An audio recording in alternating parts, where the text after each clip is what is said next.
नमस्ते मेरे प्यारे दोस्तों। क्या कभी आपने सोचा है कि आपके मुंह से निकला हुआ एक शब्द आपकी जान भी ले सकता है? नहीं तो मैं आपको इस वीडियो में एक कहानी के माध्यम से यह साबित करूंगी। इस 60 वर्ष की लाइफ में सफलता किसे नहीं चाहिए, आप ही बताइए। लेकिन उन्हें जिंदगी में सक्सेस मिलेगी भी कैसे जब ये लोग 5 मिनट की वीडियो भी पूरा नहीं देख सकते और फिर भी पीछे पड़ते हैं सफलता के। तो मेरे प्यारे दोस्तों, सक्सेस ऐसे ही थोड़ी ना मिल जाएगी। मैं आपको बता दूं, जो ज्यादा बोलता है वो हमेशा कम फायदे में होता है। जी हाँ, जो ज्यादा बोलता है वो कम फायदे में रहता है और जो कम बोलता है वो ज्यादा फायदे में रहता है।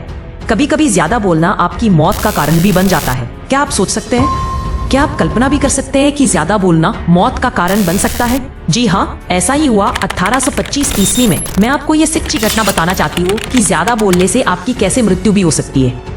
यह सच्ची कहानी है रूस की। जब 1825 ईस्वी में निकोलस फर्स्ट रूस के सिंहासन पर बैठते हैं। उनके सिंहासन पर बैठते ही रूस में विद्रोह शुरू हो गया। विद्रोही लोगों की मांग थी कि रूस में यूरोप के बाकी देशों की तरह बड़ी बड़ी इमारतें बने, बड़ी बड़ी कंपनियां हो, संविधान लागू हो और तानाशाही खत्म हो जाए। लेकिन विद्रोह को खत्म करने के लिए निकोलस ने एक विद्रोही नेता कॉन्ड्रेती रिलेयेव को मृत्यु दंड का आदेश दिया कि उसको फांसी पर लटकाया जाए। उसको फांसी दिए जाने वाले दिन एक तख्ते पर खड़ा किया गया। बड़ा दिलचस्प ये घटना थी। आप सुनेंगे तो रोंगटे खड़े हो जाएंगे कि कभी कभी ज्यादा बोलना आपको मृत्यु का कारण भी बन जाता है। उसको एक तख्ते पर खड़ा किया गया और फिर नीचे से तख्ता हटा लिया गया। वो नेता जैसे ही रस्सी से झूला वैसे ही रस्सी टूट गई और वो जमीन पर गिर गया। उस वक्त ऐसा घटना ईश्वर का इंसाफ माना जाता था। माना जाता था कि भगवान ही नहीं चाहते इसे मृत्यु दी जाए। लेकिन वो नेता जब अपने पैरों पर खड़ा हुआ तो उसे हल्की फुल्की चोट लगी थी, लेकिन उसे यकीन था कि अब वो बच गया है। लेकिन उसने जिंदगी की सबसे बड़ी गलती की, इसलिए वो भीड़ से चिल्लाकर बोला कि देखा, रूस वाले कोई भी काम सही से नहीं करते हैं, इन्हें तो रस्सी भी बनाना नहीं आता। एक संदेशवाहक तत्काल ये संदेश लेकर गया कि मृत्यु दंड अब नहीं दिया जा सकता। सम्राट इस उदास भरी खबर से चिंतित होने के बाद निकोलस सम्राट विद्रोही नेता की माफीनामे पर हस्ताक्षर करते हैं। उनको माफ करना ही था क्योंकि भगवान की वजह से ऐसा होने लगा है, ऐसा कहा जाने लगा।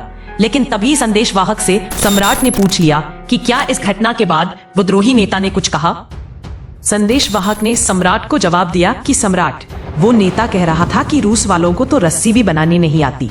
सम्राट ने माफीनामे को फाड़ते हुए कहा कि ऐसी बात है तो हम उसकी बात को गलत साबित करके दिखा देंगे।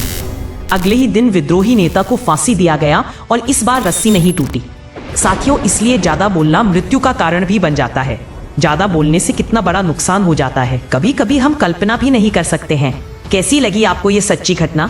उम्मीद है इसने आपको शब्दों की शक्ति का एहसास कराया होगा। अगर आप ऐसी ही और दिलचस्प और ज्ञानवर्धक कहानियां देखना चाहते हैं तो ये सही समय है मेरे चैनल को सब्सक्राइब करने का। साथ ही नोटिफिकेशन बेल को भी ऑन कर लें ताकि मेरा अगला वीडियो आप तक सबसे पहले पहुंचे। आपका एक लाइक और शेयर मुझे और बेहतरीन कंटेंट बनाने के लिए प्रेरित करता है।